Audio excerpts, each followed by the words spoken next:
Hello, Perfume Nation. Welcome. Welcome to the next installment of our podcast where we talk about the highs and the lows, the beauty, the paragons, the mysteries, and the perils of being part of this delightful global community. Today, we're gonna tap into the most cliche, the most deep, the most shallow, the most pressing, and the most tiresome topic of all when it comes to the perfume community. What is the sexiest scent? Why do we even bother with this question? If you look at the most watched videos on any YouTube channel or any podcast related to fragrances, scents in general, you will just be bombarded with the realization that is a very exponential decay of interest, regardless of which gender is watching with respect to what gender of interest. It is how to get laid by spritzing this 10,000 times. That's pretty much like where the top hits are. Then we get into like a very sharply decaying interest when we're talking about demure, seductive, complimentary, delightful, soothing, yummy, comforting scents. And that's just all a somewhat flirtatious linguistic way to disguise the question number one, and the rest does not matter. So, let's attack the topic, shall we?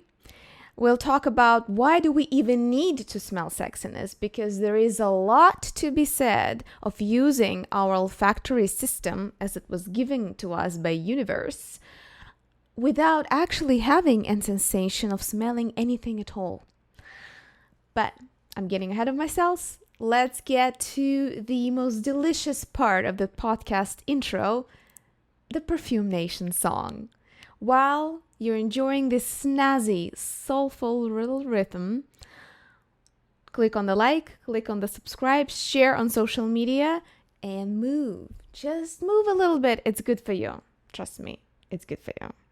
Welcome to the show. Grab a seat, take it slow. You tune just in time to join the flow. Welcome to the hype where scents come alive, where knowledge and laughter find side by side. Perfume Nation is the place where we dive, exploring the scents and the stories they drive. We're glad that you came, just jump in the game, where we unveil secrets behind fragrances fame. Welcome to Perfume Nation, we're glad you are here. Join our journey, lend us your ear. So let's start the show, give us a cheer.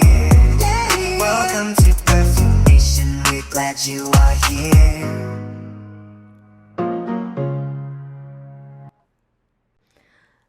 Oh boy, that is one of the best songs I've ever created to date, which was 2 days ago. Anyway, Sexiness. Good God. The number of times where I felt disgusted by this question, tired, exhilarated, exhausted, bored, I lost count. You ask any blogger, perfume blogger, reviewer on the planet, what is the most watched content, what is the most asked question, and what is the most fruitless question to ask, that will be this one. And it seems that people can't have enough. I subscribe to a lot of YouTube channels. It's mostly where this content lives at this time. There's a lot of short form content in other social media, but YouTube is pretty much where most substantial content lives about fragrances and scents. And you will just see the exponential decline in interest. You sort by the most watched, and it's going to be what's the sexiest perfume. Every blogger shed a lot of tears, said a lot of words on the topic. First and foremost, I think we are to validate at least the basic premise. It is factually true that olfactive system is involved very closely, closer than any other sense or sensing mechanism that we have.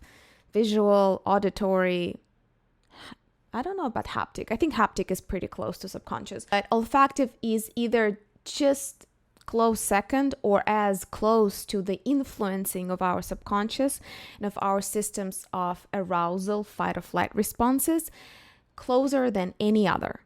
So it's true.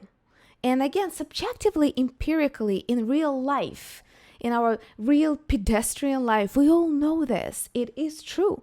We're constantly affected by scents.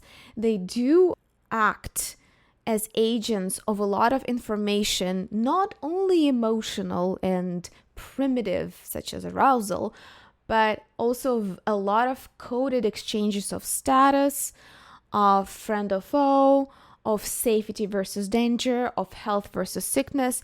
So there is a real fundamental, if you wish, evolutionary basis why we're constantly asking this question of scents or anything that we can smell. And if it was as easy as the smell of a vanilla to solve the problem, it would be solved. There would not be a huge industry around it, right? Like you would just use it same as aspirins. Like, yeah, I want to get laid tonight, so here is the vanilla extract. Here we go, on all the points that emit the most odor, like have warmth. If there's a specifically genetically modified vanilla that we needed in order to be combined with our biome, that's actually what produces a lot of our smell. That mixed, if there was a known agent or so-called pheromone, the problem would be fixed, right? It's not fixed. There's a reason. There's probably a death by 1,000 cuts why this question is constantly asked, because it's valid to ask that question of the olfactory system specifically, and yet it's not solved. I think one of the most interesting parts that I want to dive in right now, and we can circle around and cover other factors, is the olfactive system, as we know it, is the most ancient sensing, signaling mechanism for organic life because it is literally chemical binding. That's like the most primitive and yet the most fundamental way life, as we define it on Earth, organic life, transmits information and reacts to environment. True, right? Seems pretty simple. However, there's an interesting twist.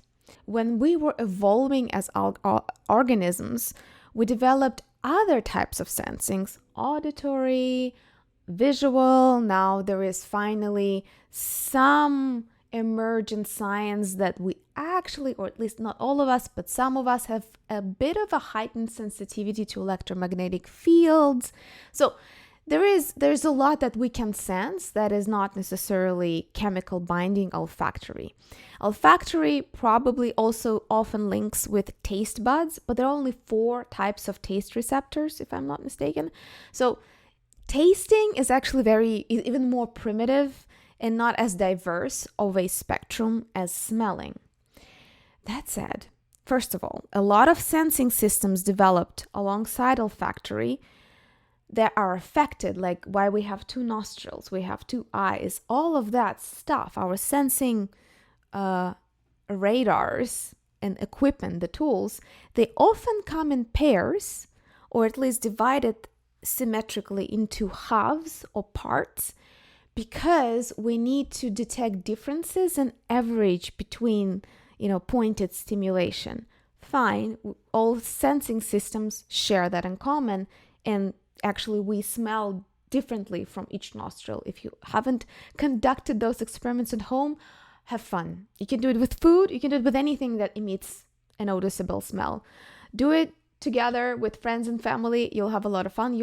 If you focus enough, you will feel that you're smelling differently depending on which nostril you block and which one you use to smell. Anyway, those sensing systems has started to kind of overwhelmed and override our olfactory system.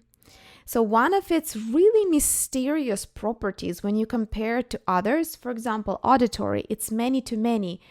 It's all these stereocilia, all these vibrations, all these signal pathways. And when I say many to many, it means like it's complex on the bottom, it's complex on the top. Olfactory system is many to one or more correctly, many to few. We have hundreds, 300 or more types of receptors, olfactory receptors. So like think about like where the journey starts. The chemicals come into our nose through the mucus. They start being transported to the receptors. So we have different types, and that's hundreds. Dogs obviously have more, but we have plenty. We are actually very olfactively active and nuanced animal species.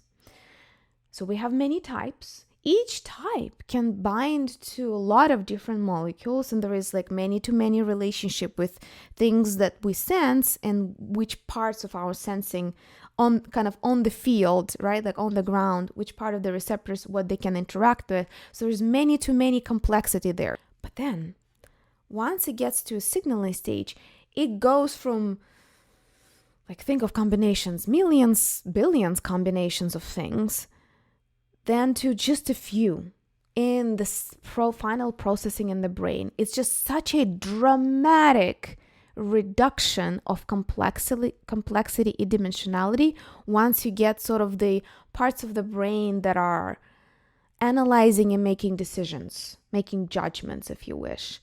Why? It is a delicious puzzle that no real researcher will ever tell you they know an answer to, because this is just such a bewildering kind of degeneracy. Not only that, so we're so complex on the ground, but up here, after everything was processed, activated, interacted with itself in many different ways, we get this super duper simplified reductionist signal that goes into the processing stage.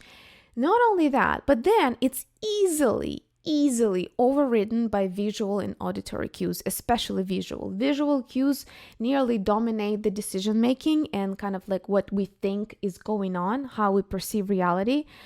There are many studies that show, like I think it was about orange juice, the most famous one that's quoted.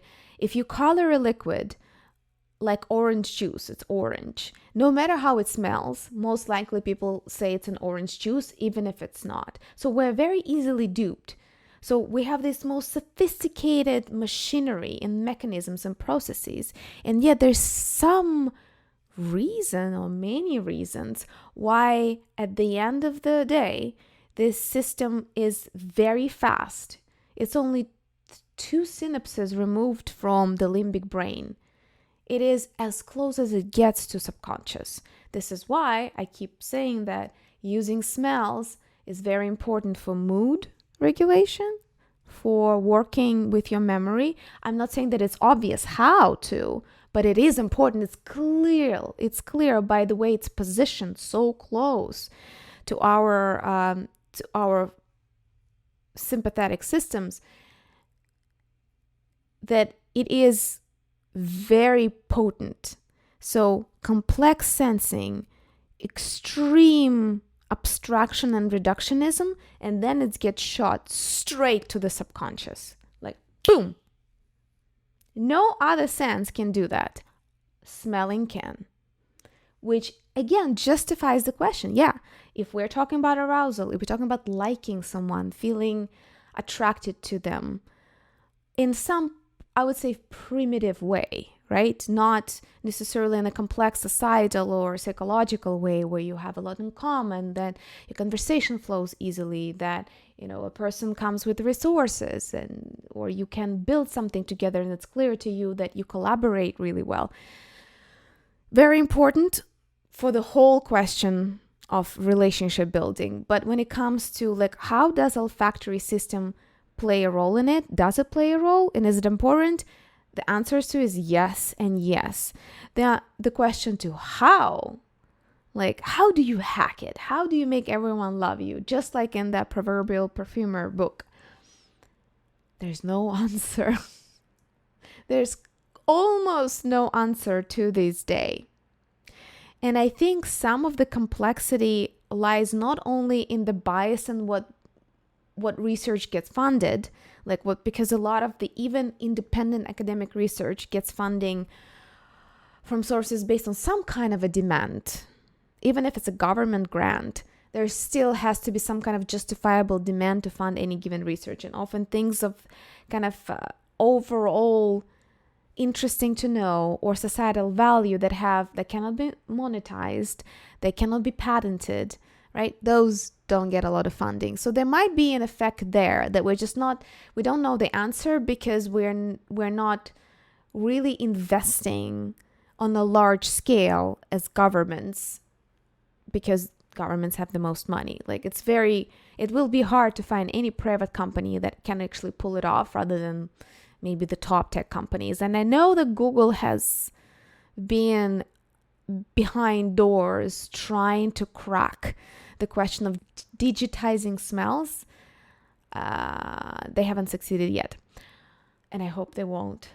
Like, part of me hopes they do, but a part of me really hopes they don't, because that's how I arrived at olfactory design, because that was one of the very things left to us as humans in the new age of everything being digital and us being progressively more and more removed from ourselves and removed from physical reality.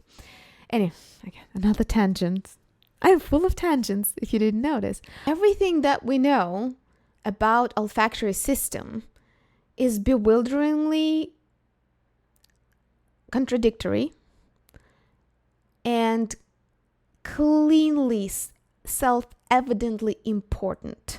And that brings us to the proverbial and much controversial notion of pheromones. I don't think any amount of podcasts from me, from anyone else, perfumers, labs, academical institutions, or other more influential bloggers than I am right now, will really make a dent in the market of smelling perfumes with pheromones. In a way, I'm happy that people are capable of making a coin out of thin air. That said, it is as close as it gets to scamming. Here is why. First and foremost, a very rotten definition of the word. Pheromones, as agents responsible for mating response and almost like a signaling systems for mate selection, as a term and as a type of a chemical, right? It's a type of molecule or a collection of molecules that are thought to be genetically controlled, mostly, though the environment plays a role too. Those that emerged over a century ago in the drums, in insect studies. Bacterial and insect studies do pose very interesting fundamental question about how life on Earth does anything, how anything gets done, sensing, interactions. It's all and great, but they just don't translate directly to the human behavior and human genome. And these constant traversing between rodents to yeast to rodents to some other type of a life form and then back to humans is a very convoluted and difficult path even for seasoned researchers. The best we know how to trace kind of similarities between animal kingdoms is to see if there is a known genetic pathway. Let's say we know which genes are responsible for production of proteins, the proteins that will make those molecules. We try to see across all the lineages of animals how well are those genes preserved. It's like a conservative production of them, meaning they're more or less the same, they act about the same, their diversity is about the same. So that means that this way of coding information is very, very conservative and very likely to work the same way in humans as it does in insects. Well, it doesn't. It does not. The notion of pheromones, where an insect literally chemically senses a trail left by another insect and follows that chemical path in order to find a mate and then copulate and then produce offspring, that does not work in humans.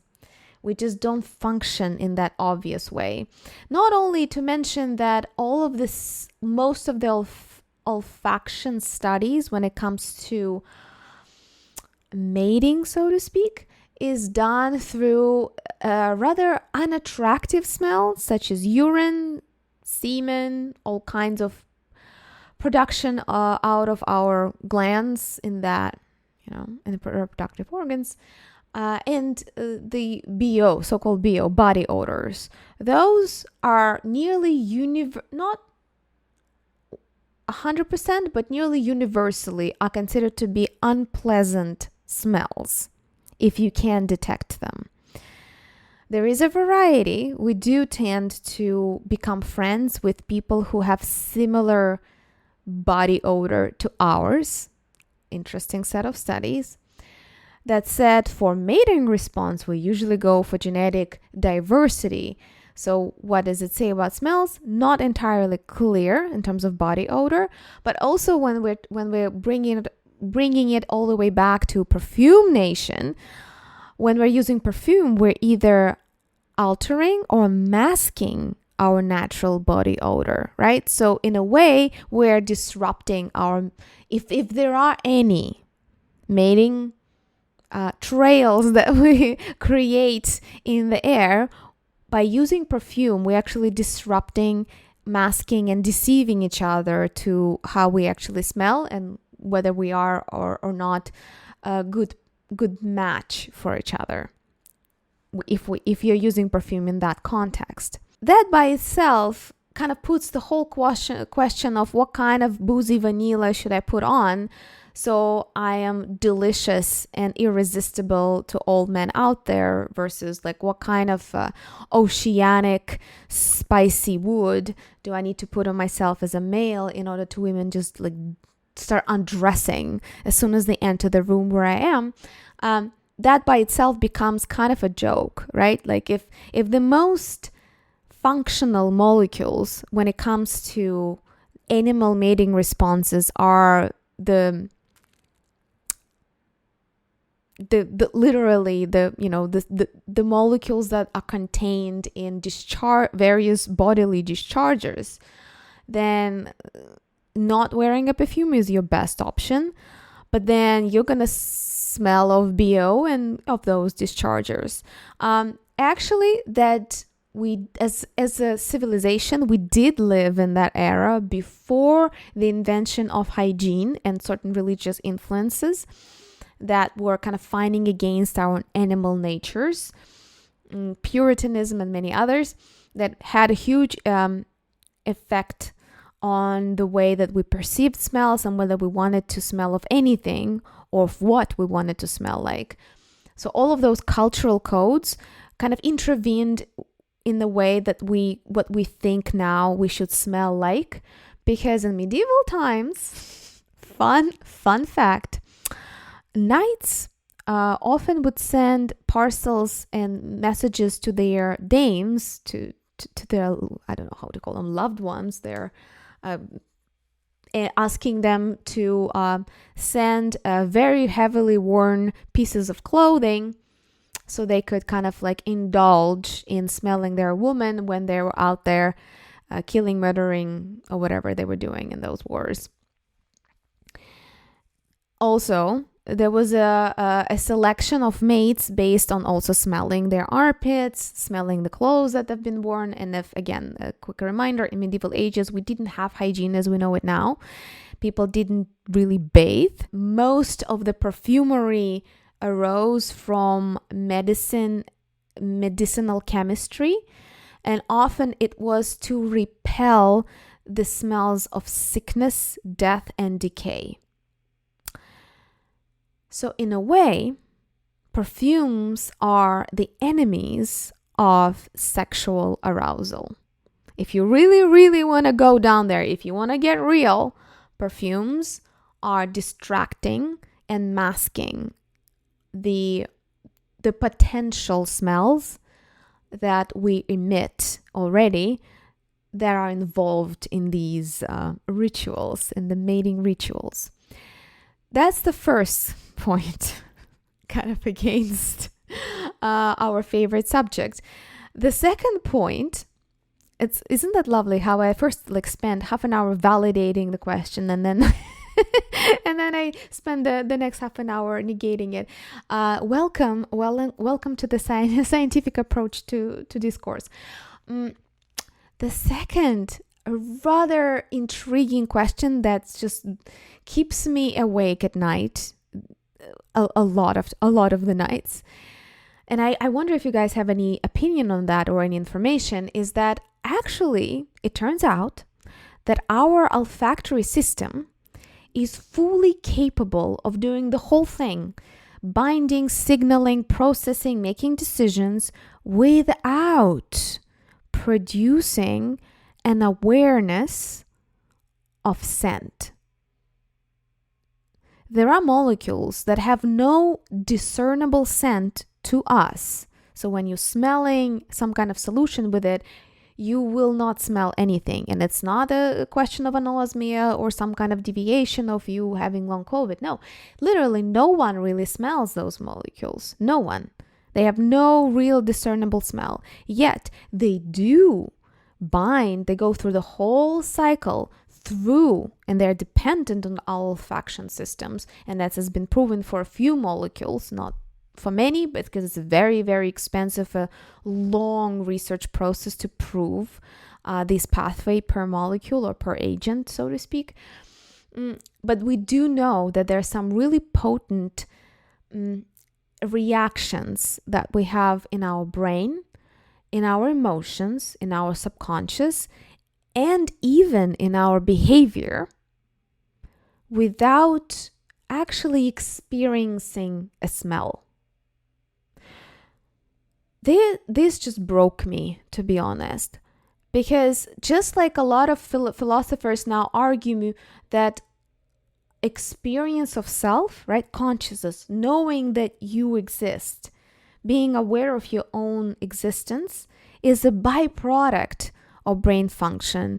And your body, you as a human, don't necessarily need consciousness, soul, if you wish, awareness of self in order to be perfectly healthy animal and go through life and function. You can be, so to speak, in a biological machine that is not aware of itself, has no consciousness, has no soul, and you'll be just fine. Observation wise, health wise, functioning wise, you're gonna be just fine. The same, it turns out, works with our olfactive systems. The system can work and produce no experience that you can detect as if you're smelling something. You will have no experience of saying, am I smelling something? Do I like what I smell? Do I not like what I smell? As I said, the previous one I gave you, all these bodily discharges, we do almost universally. There are a few exceptions. There are certain kinds of people that truly indulge in the smell of feces, BO, urine, and that kind of stuff. They are rare. Most often, we do not like that smell. Like most of the time, people agree they do not like them. So we do smell them, but we don't like it. But they are important for mating selection. And the third one, this is the one that just breaks my brain. It just breaks me. That there are molecules that are important for emotional and behavioral life and affect our subconscious in a very measurable, pronounced way that we have no experience of smelling. Just give you an example. There is a molecule called, I'm just looking up. Don't you love organic chemistry? Like these names, it's like hexadecanol. It's not the worst one, but try to say it 10 times fast. Hexadecanol. A torturous little molecule that has been proven and disproven and proven again. It seems that we're finally reaching consensus. There were a few replication studies that shown that indeed hexadecanol is produced organically, naturally. So by that I mean naturally produced by babies. Very, like when you do chromatographic so to speak, headspace analysis behind the baby's head. There is a lot of warmth and production of scents there. And you smell them, and that's, again, empirically, almost everybody knows the smell of a baby's head, delicious, soothing, happy. Well, babies indeed conduct a chemical warfare on us that we cannot smell. We smell them without having experience of truly smelling something. So there are things that we smell on the back of the baby, but there is a molecule called hexadecanol that is very dominant there. I think it's like up to 30% of what you will smell or what will be there. Actually, it's a good question. 30% of what binds to your receptors, or 30% of what detect or of they detect in the air, because some molecules need to be present in very high concentrations for us to get them through, and some molecules we smell like in even most minuscule concentrations. Can't answer this question. I need to look at the study. But the consensus is babies produce a lot of hexadecanol. Hexadecanol has no discernible smell, almost none. And it has statistically significant effect that drama is opposite for men and for women. Can you believe this? A gender-specific chemical response. Scandalous.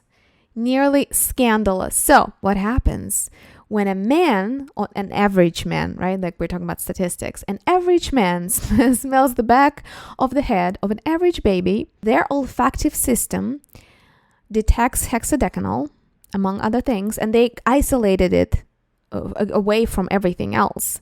So it was a controlled and very specific study that was done, and not one. It was specifically hexadecanol that when a man smells it, he experiences reduction in aggression, which a lot of people think that aggression is actually our default response. And women are more complexly regulated.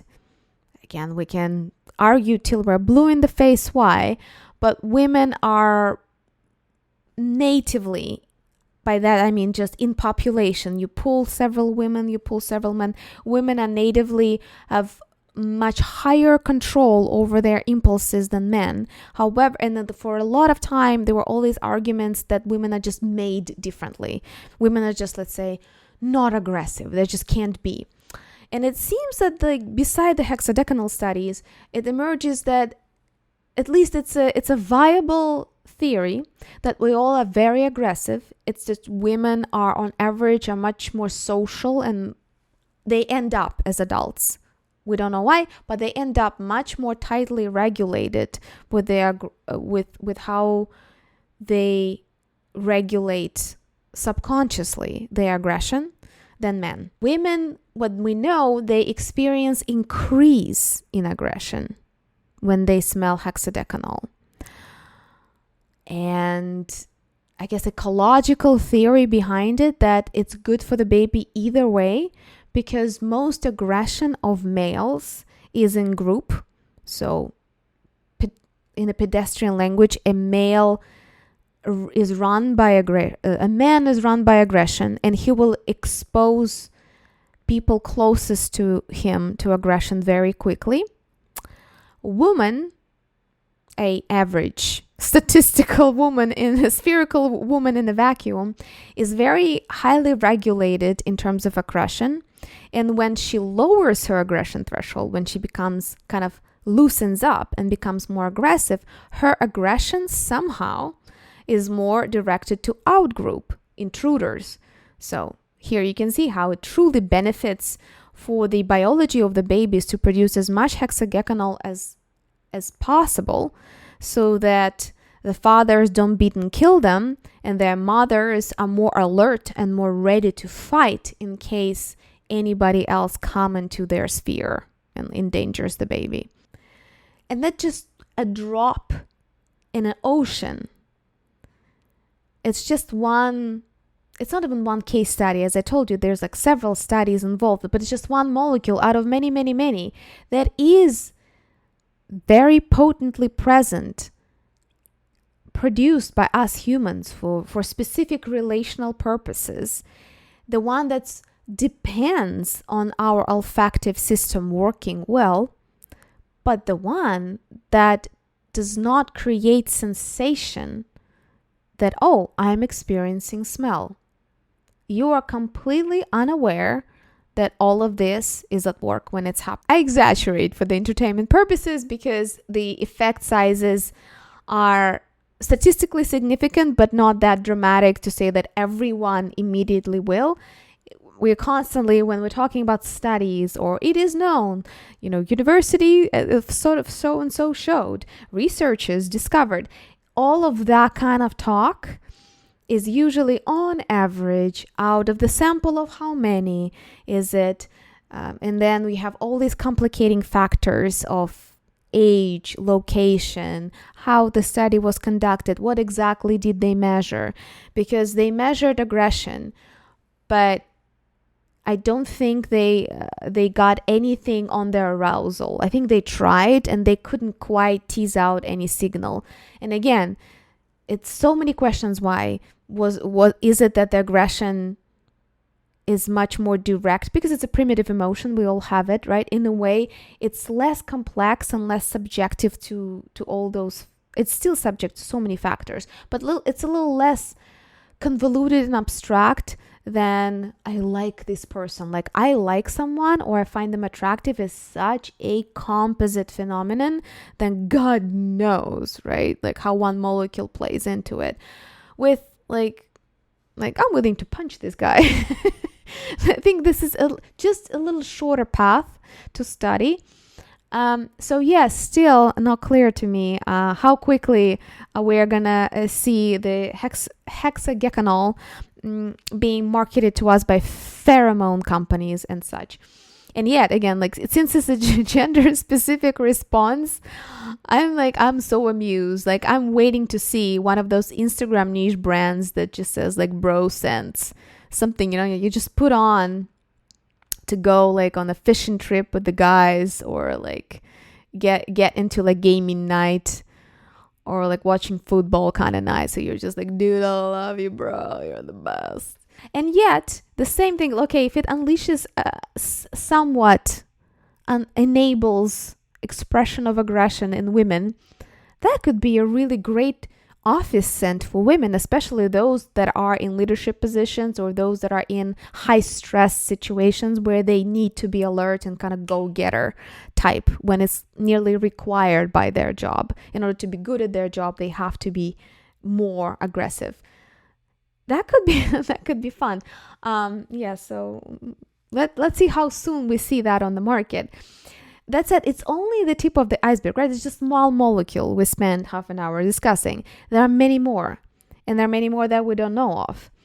And unfortunately, we cannot call them pheromones because they affect the limbic system, but they don't make us love somebody, right? It's not as easy as smell this, you're immediately gonna like get obsessed with someone. That does not function in humans this way. And as again I mentioned in the sort of second section, most of the things that do kind of allude to mate selection smell pretty bad. And there we're choosing our mates on the least bad or the most diverse bad smell that I've witnessed. This stink is not like mine. Things of that nature.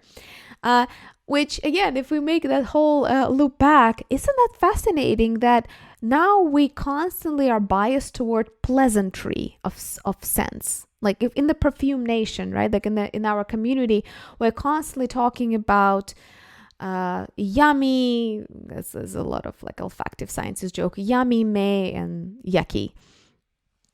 And perfume industry exists almost predominantly in the yummy to meh, but again, the meh to yummy is somewhat subjective and culturally coded. And yet, in animal world And not so many centuries ago, for us, in our communities, in our societies, we were all in the yucky territory. And yet we were comfortably there, smelling each other's underpants, so to speak, in the armpits, and making very important discerning decisions, including about who to hook up with. That was not about smelling delicious. That was about whose stink do I find to be the most valuable today. It's a very interesting shift of paradigm, and I wonder how adaptive is our judgment. Remember, like the first part when I told you it's a very complex sensing system that gets almost bewilderingly, dramatically reduced by the point when it gets to a brain decision processing kind of mechanisms in sphere of that system functioning. So why are we so different now? And it seems like it's almost unthinkable for most people. There are some I know who really, really like the stink. I mean, we all know at least one person who could benefit from use of deodorants. But I'm sure for them, this is the most, maybe not delicious, but the most alive and the most real and authentic sensing experience that they can have. I doubt that anybody would walk around producing so much BO, body odor, and be disgusted by it. You know what I mean? Like, we're usually not that masochistic. We usually kind of self-opt to things that bring us some kind of comfort or stimulation. So that's an interesting discussion in itself. And I also want to know how comfortable versus uncomfortable you are with respect to pleasant smells, classical realm of fragrances of all kinds. And again, I understand that for some, something is pleasant, something is meh, something is not so pleasant. But we all universally know what we're talking about when we're talking about scent of urine, feces, right? The sweat, or really old sweat, a lot of sweat, bad breath, and all digestive smells, all kinds of things of that nature. Those very few people find attractive, but surprisingly, you don't have to be attracted to it to find it useful and pleasant, not in the way of what you smell, but pleasant in the way how real, authentic, and functional those smells are. Please let me know in the comments down below, what is your tolerance level when it comes to this world, right? Of things that we came from and now are masking with perfumes. I would love to know.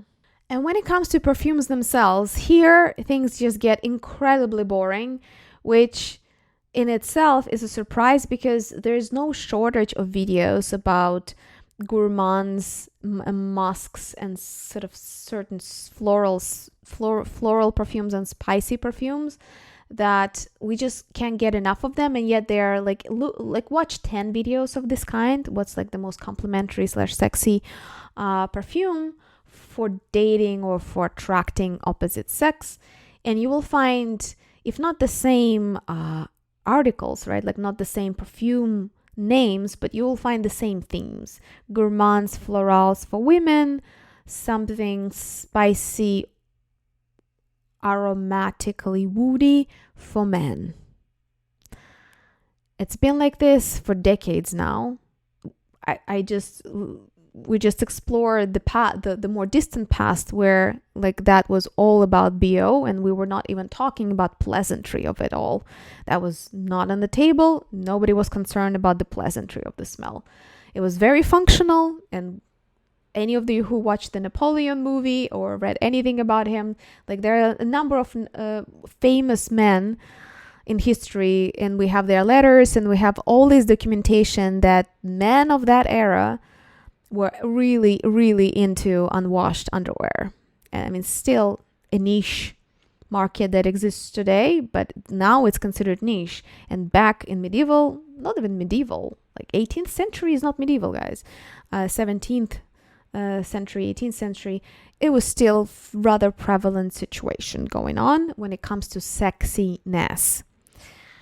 And now it's all about boozy vanillas, gourmands, something spicy, sweet, edible.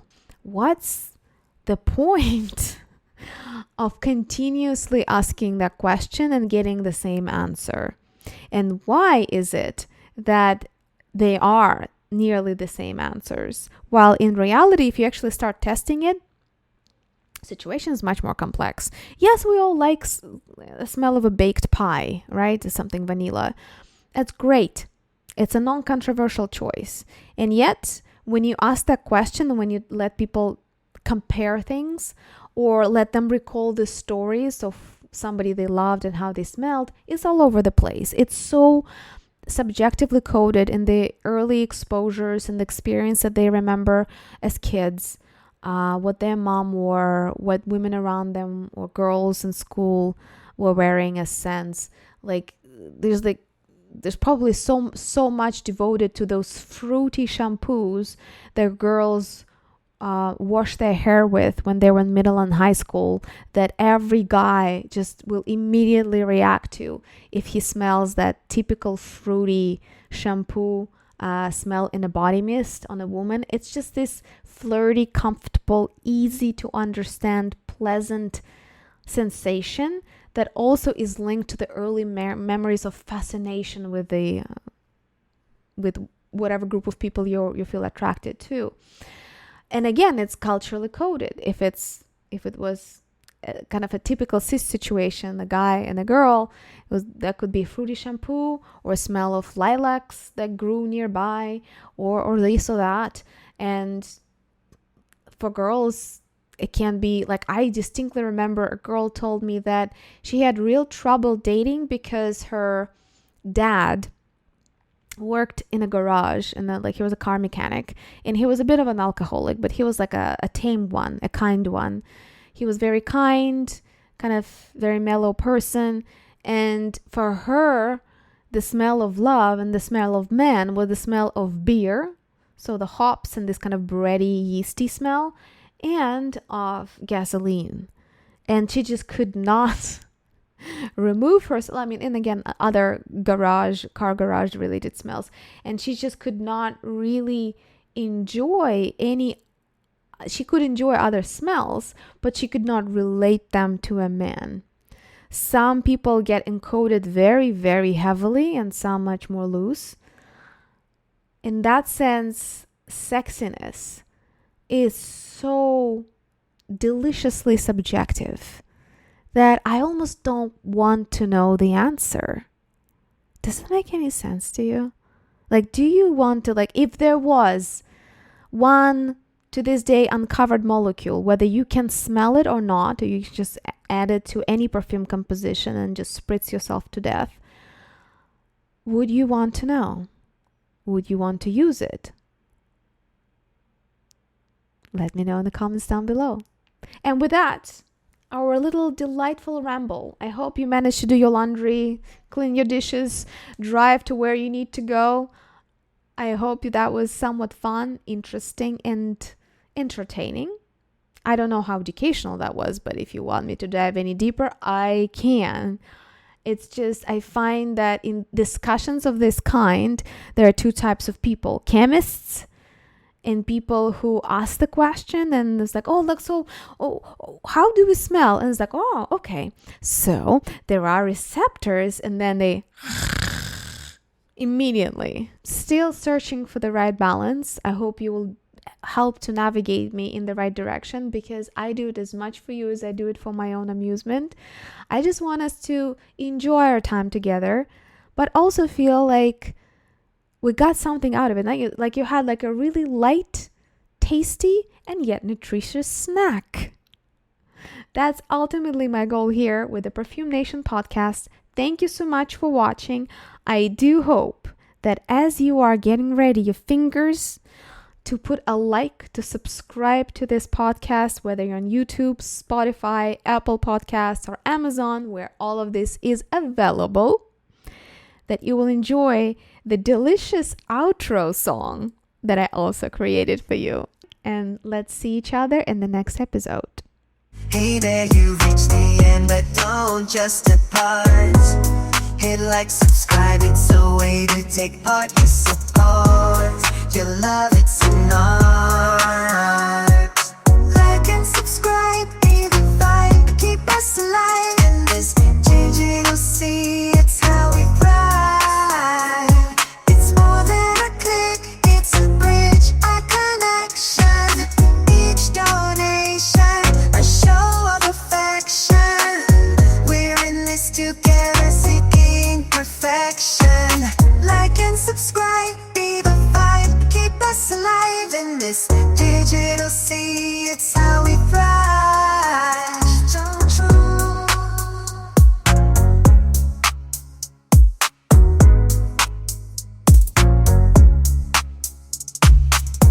So here's a call to one and all. Stand with us, answer the call.